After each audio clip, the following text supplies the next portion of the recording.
नमस्कार, मी नाना आहिरे. आवाज in news Marathi चॅनलमध्ये आपलं सर्वांचं स्वागत करतो. बघूया आजची ठळक बातमी. मनमाडचे सामाजिक कार्यकर्ते सुनील साळवे यांचा भव्य नागरी सत्कार. महाराष्ट्र शासनाचा प्रतिष्ठित राष्ट्रपिता महात्मा गांधी राज्यस्तरीय व्यसनमुक्ती सेवा पुरस्कार मिळाल्याबद्दल मनमाडचे सुपुत्र आणि सामाजिक कार्यकर्ते सुनील साळवे यांचा आज 5 एप्रिल 2026 रोजी इंडियन हायस्कूल येथे भव्य नागरी सत्कार करण्यात आला. सुनील साळवे यांनी अत्यंत हालाकीच्या परिस्थितीत कौटुंबिक अडचणींवर मात करत समाजहिताला प्राधान्य दिले. त्यांनी प्रामुख्याने समाजाला व्यसनाच्या विळख्यातून बाहेर काढण्यासाठी सातत्यपूर्ण प्रयत्न केले. एड्ससारख्या आजारांबाबत जनजागृती केली. जागतिक महामारीच्या काळात जीवाची पर्वा न करता जनसेवा केली. या पुरस्काराच्या नामांकनात माजी नगरसेवक रवींद्र घोडेस्वार यांचा मोलाचा वाटा राहिला.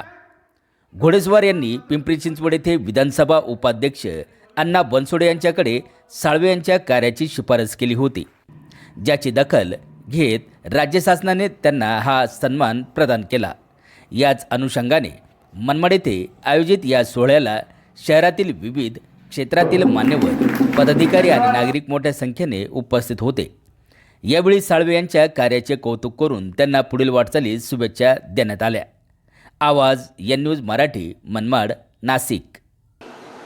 सुनील भाऊ साळवे, आमचे मित्र माधव भाऊ नरोडे आणि आमचे राजा भाऊ पाटलाचे चिरंजीव गणेश भाऊ पाटील.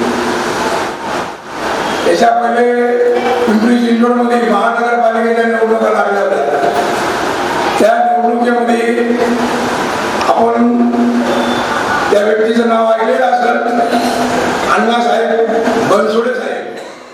त्यांच्या मुलाच्या प्रचारासाठी मी मनमाडून पिंपरी चिंचवडला गेलो होतो. माझ्यासोबत आमचे मित्र सुनील भाऊ साळवे, आमचे मित्र नरोडे साहेब, आम्ही 4-5 जण मिळून त्या प्रचाराला गेलो. आणि जाता जाता मी सुनील भाऊला सांगितलं, सुनील भाऊ, तुमचं जे काम आहे त्या कामाची जर तुमच्याकडे काही फाईल वगैरे असेल तर ती तुम्ही संधी घेऊन टाका. सुनील भाऊने मला विचारलं, का बरं पाहिलं? म्हणून आपल्याला अशा प्रत्येकाच्या मुलाच्या प्रचाराला जायचे, वेळ जर मिळाला तर आपण तुमची फाईलची साहेबांना माहिती देऊ. योगायोगाने समजा आपल्याला आलं यश तर चांगली गोष्ट आहे. सुनील भाऊ म्हणून ठीक आहे भाऊ, पैलवान तुम्ही म्हणता म्हणून मी ती फाईल घेतो. आणि आम्ही 4-5 जण त्या प्रचारानिमित्ताने पिंपरी चिंचवडला गेलो. आणि बराच वेळ आम्ही साहेबांचा वेट केला. साहेबांना फोन लावला, आम्ही मनमाडून आलेलो आहे. त्यांनी आम्हाला सांगितलं की मी आधी दादाबरोबर मीटिंगला बसलेलो आहे. ती मीटिंग संपली तर मी माझ्या कार्यालयामध्ये येणार आहे. घोडेस्वार तुम्ही तिथे येऊन जा. मी आणि आमचे मित्र सुनील भाऊ नरोडे साहेब आणि आमचा गणेश, आम्ही सगळे मिळून साहेबांच्या कार्यालयामध्ये गेलो. आणि तिथे गेल्यानंतर त्यांची भेट घेतली आणि साहेबांना त्यांच्या मुलासंदर्भात शुभेच्छा दिल्या. आणि त्यांना आम्ही सुचवलं, साहेब आपला सुनील भाऊ साळवे इथं मनमाड शहरामध्ये फार चांगल्या प्रकारे काम चालू आहे. ते म्हणजे त्यांच्याकडे काही फाईल वगैरे आहे का, असेल तर माझ्याजवळ ती द्यावा. आणि मग सुनील भाऊनी ती फाईल साहेबांजवळ दिली.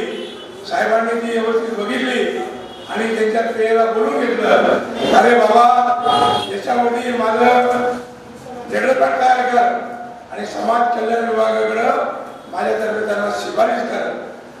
मित्रांनो, हे सांगायचा उद्देश एवढाच आहे का हे जे काम हे कोणामार्फत झालं याची बी आपल्याला त्याची माहिती मिळाली पाहिजे.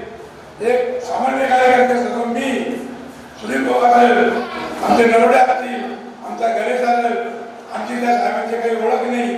थोड्या दिवसाची ओळख झाली, मी राष्ट्रवादी पक्षामध्ये प्रवेश केला आणि त्या माणसाने आमच्या शब्दाला एवढा मोठा मान दिला. आणि आज त्या शब्दाला पायी सुनील भाऊचं या पुरस्कारासाठी निवड झाली. मी माझ्या कुटुंबाच्या वतीने, राष्ट्रवादी पक्षाच्या वतीने, माझे खासदार समीर भाऊ गुजरातच्या वतीने, पंकज भाऊ गुजरातच्या वतीने आणि आपल्या जिल्ह्याचे मंत्री भुजबळ साहेब यांच्या वतीने मी माझ्या पुरेसार कुटुंबाच्या वतीने त्यांना मनापासून शुभेच्छा देतो. आणि दादा एवढं सांगेल का कोण माणूस किती दिवस जगला याला महत्व नाहीये, तो कसा जगला